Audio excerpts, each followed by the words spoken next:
Hello everyone. बच्चों, हम बात कर रहे हैं क्लास 12th बायोलॉजी के chapter molecular basis of inheritance की।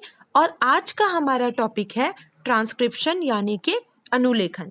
बच्चों, डीएनए के एक स्ट्रैंड से आनुवंशिक सूचनाओं का आरएनए में प्रतिलिपिकरण, ठीक है, आरएनए में उसकी कोडिंग करना, उसको हम अनुलेखन यानी ट्रांसक्रिप्शन कहते हैं। यानी उसकी सूचनाओं को आरएनए में डालना, डीएनए की जो डीएनए में जो सूचनाएं हैं उन सूचनाओं को आरएनए में डालना आरएनए का ट्रांसक्रिप्शन कहलाता है।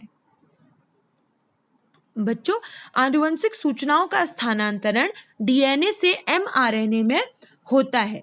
डीएनए की एक स्ट्रैंड टेम्पलेट का सांचे का कार्य करता है और फिर ये उस सांचे के द्वारा एक आरएनए श्रृंखला का निर्माण करता है और इसमें आरएनए पॉलीमरेज एंजाइम बहुत महत्वपूर्ण भूमिका निभाता है। RNA polymerase enzyme. अब यहाँ पर बात आती है अनुलेखन इकाई की। अनुलेखन इकाई किसे कहते हैं? डीएनए का वो टुकड़ा जो आरएनए अणु का अनुलेखन करता है उसे अनुलेखन इकाई कहते हैं। ये ठीक है। अनुलेखन इकाई एक जीन के समान हो सकती है या इसमें कई कंटिन्यूअस जीन हो सकती हैं। इसके मुख्यतः 3 भाग होते हैं। पहला होता है उन्नायक या प्रमोटर जिसको कहते हैं। दूसरा होता है संरचनात्मक जीन, यहां से लेके यहां तक की संरचनात्मक जीन। और अंतिम भाग होता है समापक या टर्मिनेटर।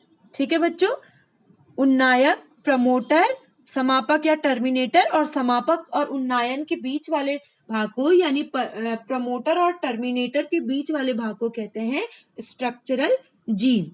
बच्चों, जो डीएनए डिपेंडेंट आरएनए जो पॉलीमराइजेशन होता है वो एक दिशा में यानी 5 डेज से 3 डेज डायरेक्शन की ओर प्रेरित होता है। बच्चों, जो ट्रांसक्रिप्शन है उसकी 2 मेन रिक्वायरमेंट्स होती हैं, यानी उसके लिए 2 चीजें चाहिए होती हैं। एक होता है आरएनए पॉलीमरेज एंजाइम और एक होता है डीएनए टेम्पलेट। सबसे पहले हम बात कर लेते हैं आरएनए पॉलीमरेज एंजाइम की। जो आरएनए पॉलीमरेज होते हैं उसकी 5 सब यूनिट्स हैं और ये कॉम्प्लेक्स एंजाइम है, ठीक है, जिसमें कोर एंजाइम और सिग्मा फैक्टर 2 पार्ट होते हैं, कुल मिला के 5 होते हैं। Core enzyme alpha, beta, beta dash और ओमेगा से बना होता है, जबकि सिग्मा फैक्टर अलग होता है। ये दोनों मिलके होलो एंजाइम कहलाते हैं। बच्चों, प्रोकैरियोट्स में केवल एक प्रकार का आरएनए पॉलीमरेज पाया जाता है, जबकि यूकैरियोट्स में 3 प्रकार के आरएनए पॉलीमरेज पाए जाते हैं। ठीक है। जो डीएनए टेम्पलेट होता है, डीएनए का वह खंड जो आरएनए का अनुलेखन करता है उसे ट्रांसक्रिप्शनल यूनिट कहते हैं। मैं आपको बता चुकी हूं उसके 3 पार्ट होते हैं, प्रमोटर, स्ट्रक्चरल जीन और टर्मिनेटर जीन। बच्चों, डीएनए का वह स्ट्रैंड जो 3 डेज 5 डेज डायरेक्शन की ओर होता है उसे टेम्पलेट रज्जुक कहते हैं, यानी टेम्पलेट स्ट्रैंड कहते हैं। और ऐसा स्ट्रैंड जो 5 डेज 3 डेज डायरेक्शन में होता है उसे कूट लेखन स्ट्रैंड कहते हैं। कूट लेखन स्ट्रैंड कहते हैं। और जो ट्रांसक्रिप्शन होता है वो हमेशा 5 डेज 3 डेज डायरेक्शन में होता है। अगर हमारा जो टेम्पलेट रज्जुक है उसका अगर ए टी जी सी ए हुआ तो उसका कूट लेखन रज्जुक का क्या होगा? ए की जगह पे टी की जगह पे ए, जी हमेशा सी के साथ जुड़ता है सी, और सी हमेशा जी के साथ जुड़ता है और ए हमेशा टी के साथ जुड़ता है। अगर ये हमारा टेम्पलेट रज्जुक हो गया तो ये हमारा हो जाएगा कूट लेखन रज्जुक या कोडिंग स्ट्रैंड ये कहलाता है। बच्चों यहाँ पे एक टर्म आता है cistron, functional unit of DNA, यानी डीएनए का वह खंड जो कूटले खंड का काम करता है उसे सिस्ट्रॉन कहते हैं। और सिस्ट्रॉन जो टर्म है वो दिया था बेंजर ने, ठीक है। और रिकॉम्बिनेशन की यूनिट जो होती है रेकॉन होती है, और म्यूटेशन की जो यूनिट होती है वो म्यूटॉन होती है। इसको याद रखिएगा। ये जो सिस्ट्रॉन है डीएनए का ऐसा सेगमेंट होता है जो पी साइट और टी साइट के बीच में स्थित होता है। टर्मिनेशन साइट और प्रमोटर साइट के बीच में स्थिर होता है। ये ट्रांसक्रिप्शन को कंट्रोल करता है, ठीक है बच्चों। यूकैरियोट्स में मोनोसिस्ट्रोनिक और प्रोकैरियोट्स में पॉलीसिस्ट्रोनिक डीएनए पाया जाता है। यूकैरियोट्स में जीन्स जो होती हैं विखंडित होती हैं। डीएनए के कूटलेखन या अभिव्यक्त अनुक्रम को, यानी डीएनए का ऐसा सीक्वेंस जो अभिव्यक्त होता है उसको कहते हैं एक्सॉन, और जो अभिव्यक्त नहीं होता है उसको कहते हैं हम एंट्रॉन। एमआरएनए में केवल एक्सॉन पाए जाते हैं, एमआरएनए में एंट्रॉन्स नहीं पाए जाते हैं। चलिए अब हम बात कर लेते हैं ये जो ट्रांसक्रिप्शन होता है वो कैसे होता है, यानी इसकी मैकेनिज्म को समझते हैं। बच्चों जो प्रोकैरियोट्स में अगर हम ट्रांसक्रिप्शन को देखेंगे तो उसके 3 चरण होते हैं। स्टेप फर्स्ट प्रारंभन या इनिशिएशन, स्टेप सेकंड विवर्धन या इलोंगेशन, और स्टेप जो थर्ड होता है उसे समापन या टर्मिनेशन कहते हैं। चलिए सबसे पहले सिग्मा फैक्टर की सहायता से पी साइट को रिकॉग्नाइज किया जाता है, यानी पी साइट को पहचाना जाता है। किसकी सहायता से? सिग्मा फैक्टर की सहायता से पी साइट को पहचाना जाता है। जब सिग्मा फैक्टर पी साइट को पहचान लेता है, ये चित्र में देखिए, जब सिग्मा फैक्टर पी साइट को पहचान लेता है तो इसके बाद कोर एंजाइम पी साइट से जुड़ जाता है। कोर एंजाइम पी साइट से जुड़ जाता है, ठीक है। डीएनए टेम्पलेट के पी साइट से कोर एंजाइम जुड़ता जाता है। ये दूसरा स्टेप। अगले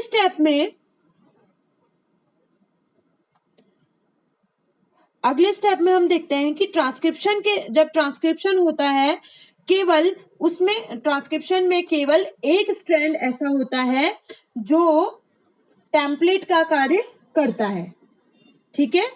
और एमआरएनए सिंथेसिस जो होता है वो 5'3" डायरेक्शन में होता है, तो इसलिए टेम्पलेट की जो डायरेक्शन होती है वो हमेशा 3'5' होती है। यानी जो 3'5' जो स्ट्रैंड होता है उसे एज अ टेम्पलेट यूज करते हैं, और इस टेम्पलेट में इसके ऑपोजिट डायरेक्शन में यानी 5'3' डायरेक्शन में एमआरएनए का निर्माण होता है। यानी जो टेम्पलेट के ठीक सामने वाला जो स्ट्रैंड होगा उसे नॉन टेम्पलेट कहते हैं। इसके बाद बच्चों जो टेम्पलेट स्ट्रैंड होता है उसे एंटी सेंस स्ट्रैंड भी कहते हैं, और जो नॉन टेम्पलेट स्ट्रैंड होता है उसे सेंस स्ट्रैंड भी कहते हैं। इसको याद रखिएगा। इसके बाद क्या होता है कि ribose sugar containing complementary nucleotides, ऐसे न्यूक्लियोटाइड्स जिनमें राइबोस शुगर होती है, वो टेम्पलेट स्ट्रैंड के नीचे जुड़ते जाते हैं। यहाँ पर आप देख रहे हैं टेम्पलेट स्ट्रैंड के नीचे राइबोस शुगर न्यूक्लियोटाइड जुड़ते हुए जाते हैं। Ribose sugar containing nucleotide hydrogen bond की सहायता से जुड़े हुए होते हैं। टेम्परेरी हाइड्रोजन बॉन्ड की सहायता से जुड़े हुए होते हैं। और साथ ही साथ बच्चों एक कोर एंजाइम क्या करता है, धीरे धीरे टेम्पलेट की सरफेस पे आगे को मूव करता रहता है, ठीक है। आगे को कहाँ को मूव करेगा? प्रमोटर साइड से टर्मिनेटर साइड की ओर धीरे धीरे मूव करता रहता है। ये धीरे धीरे मूव करता रहता है, और इसके साथ साथ जो नीचे टेम्पलेट स्ट्रैंड है उसके नीचे राइबोस न्यूक्लियोटाइड जुड़ते हुए जाते हैं। कोर एंजाइम की कैटालिटिक एक्टिविटी के कारण जो राइबोस शुगर कंटेनिंग न्यूक्लियोटाइड्स हैं वो एक दूसरे से फॉस्फोडाइएस्टर बॉन्ड द्वारा जुड़ते चले जाते हैं, ठीक है।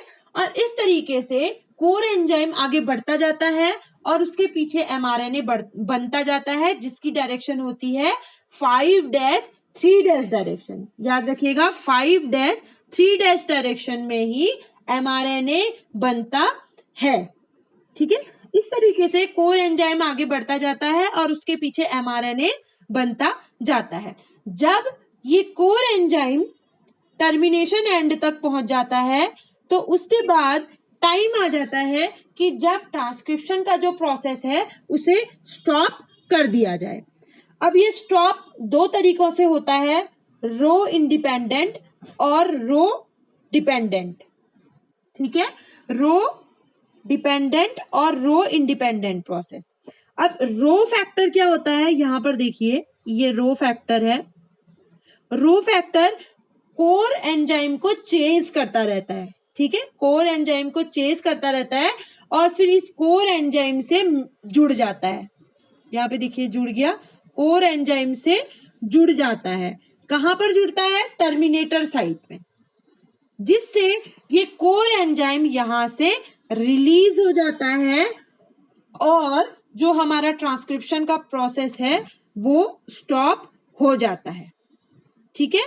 जो रिलीज हुआ कोर एंजाइम है वो फिर सिग्मा फैक्टर से जुड़ जाता है और फिर आरएनए पॉलीमरेज का होलो एंजाइम बना लेता है, ठीक है। वहां पर केवल कोर एंजाइम गया, सिग्मा फैक्टर ने पहचाना, कोर एंजाइम जुड़ा, फिर वो कोर एंजाइम एमआरएनए की चेन को बनाता हुआ टर्मिनेटर एंड तक गया।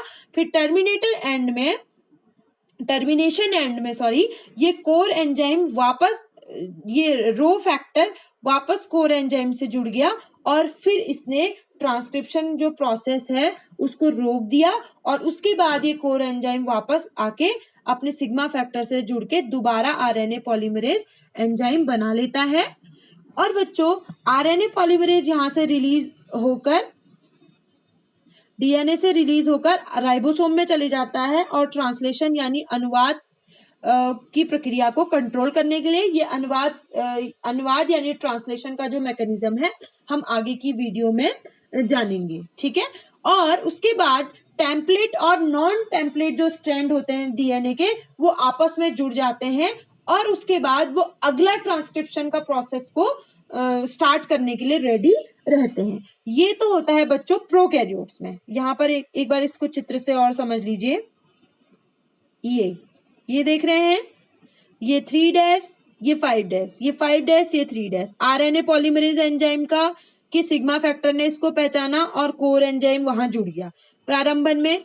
फिर ये आगे बढ़ता गया, पीछे से आरएनए की चेन, एमआरएनए की श्रृंखला बनती गई, ठीक है। उसके बाद ये जब समापन एंड तक पहुंचा, समापन एंड में जो रो फैक्टर आया आरएनए पॉलीमरेज से जुड़ गया और यहां से जो आरएनए पॉलीमरेज का कोर एंजाइम है वो यहां से निकल गया और साथ एमआरएनए निकल के यहां से चल दिया, ठीक है। और ये दोनों डीएनए के स्ट्रैंड वापस आपस में जुड़ गए और ये जो आरएनए पॉलीमरेज है ये वापस आकर इसका जो कोर है वो वापस आकर सिग्मा से जुड़ गया बच्चों, ठीक है। ये तो था प्रोकैरियोट्स में। अब हम बात कर लेते हैं यूकैरियोट्स में ये कैसे होता है। बच्चों यूकैरियोट्स में कैसे होता है इसको समझिए। यूकैरियोट्स में 3 अलग अलग प्रकार के आरएनए का संश्लेषण 3 आरएनए पॉलीमरेज की सहायता से केंद्रक में होता है। आरएनए पॉलीमरेज फर्स्ट आरआरएनए का अनुलेखन करता है। RNA polymerase second protein coding जीनों का अनुलेखन करता है और आरएनए पॉलीमरेज थर्ड जो होता है वो टीआरएनए का निर्माण करता है। आरएनए पॉलीमरेज सेकंड एमआरएनए के पूर्ववर्ती रूप एचएनआरएनए का अनुलेखन करता है। यानी जो यूकैरियोटिक सेल्स होती हैं उसमें हमको डायरेक्टली एमआरएनए नहीं मिलता है, ठीक है। एमआरएनए से पहले हमको मिलता है एचएनआरएनए या फिर उसको प्री आरएनए भी कहते हैं, ठीक है। फिर यूकैरियोट्स में मेन बात क्या होती है, हमें एचएनआरएनए को उसके बाद mRNA में बदलना होता है। यही सबसे मेन अंतर है। प्रोकैरियोट्स में तो हमको सीधे mRNA मिलता है, लेकिन यूकैरियोट्स में हमें पहले प्री mRNA या hnRNA मिलता है, जिसको फिर हमने mRNA में कन्वर्ट करना पड़ता है। ठीक है बच्चों, यहां पे क्या होता है, डीएनए के एंटीसेंस स्ट्रैंड पर RNA polymerase enzyme promoter and पर संलग्न होकर 5'3' सिरे की ओर संश्लेषण करते हैं। ठीक है, यहां पर प्रोसेस जिस तरीके से होती है, डीएनए टेम्पलेट के जिस बिंदु पर आरएनए का अनुलेखन पूर्ण होता है उसे टर्मिनेशन पॉइंट कहते हैं, जैसे कि हम पहले समझ चुके हैं। ठीक है, यहां पर ये प्री एमआरएनए टेम्पलेट से अलग हो जाता है। इसे विषमांगी केंद्रक आरएनए या एचएनआरएनए भी कहते हैं। इसके बाद हमने जो मिला हुआ आरएनए होता है इसको हमने प्रोसेस करना पड़ता है। बच्चों, जो यूकैरियोटिक जो एमआरएनए होता है उसमें 2 रीजन्स होते हैं, एक्सॉन्स यानी कोडिंग रीजन्स और एंट्रॉन्स यानी नॉन कोडिंग रीजन्स। तो हमको क्या करना होता है, एंट्रॉन्स यानी नॉन कोडिंग रीजन्स को काट के हटाना होता है और कोडिंग रीजन्स को आपस में जोड़ना होता है। ठीक है,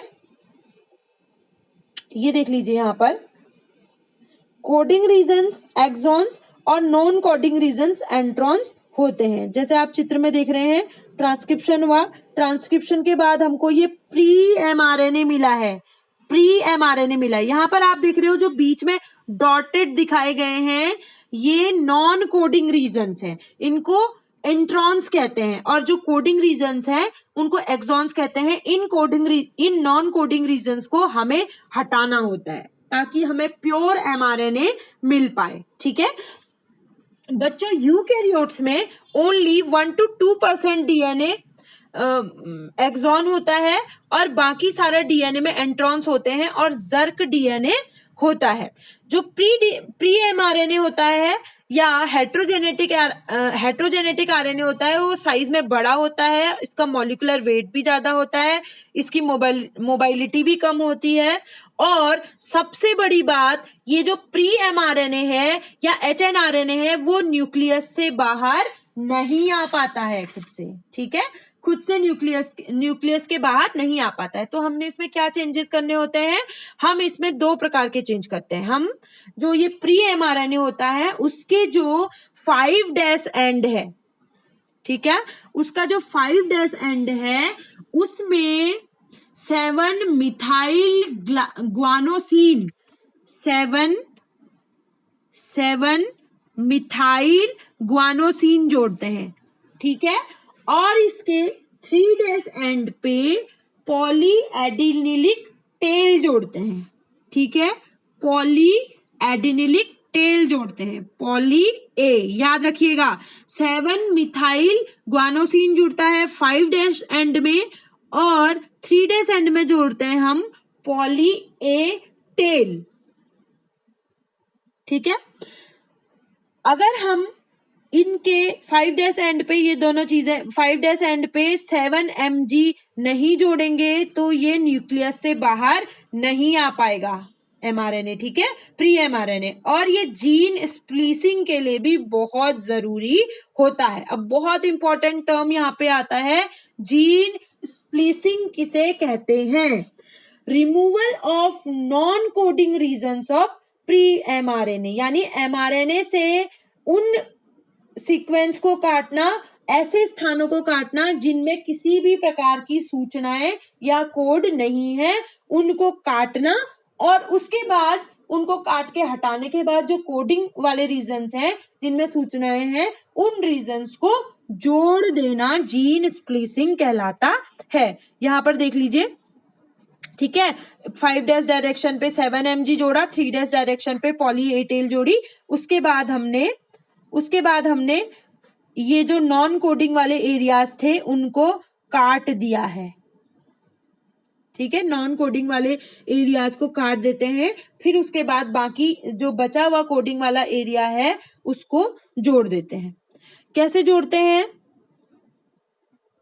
ये क्या करता है, जो पॉली ए टेल हमने जोड़ी थी, ये बनाता है लूप टाइप का बनाता है, ठीक है। ये एंट्रॉन से जुड़ जाता है, SNRNP, स्मॉल प्रोटीन्स, SNRNP जो है वो एंट्रॉन से जुड़ जाता है और इसको पुल आउट कर देता है, इसको खींच देता है। आप यहाँ पे देख रहे हो बलून लाइक स्ट्रक्चर, यहाँ पे जुड़ गया, नॉन कोडिंग वाले के साथ जुड़ गया ये SNRNP,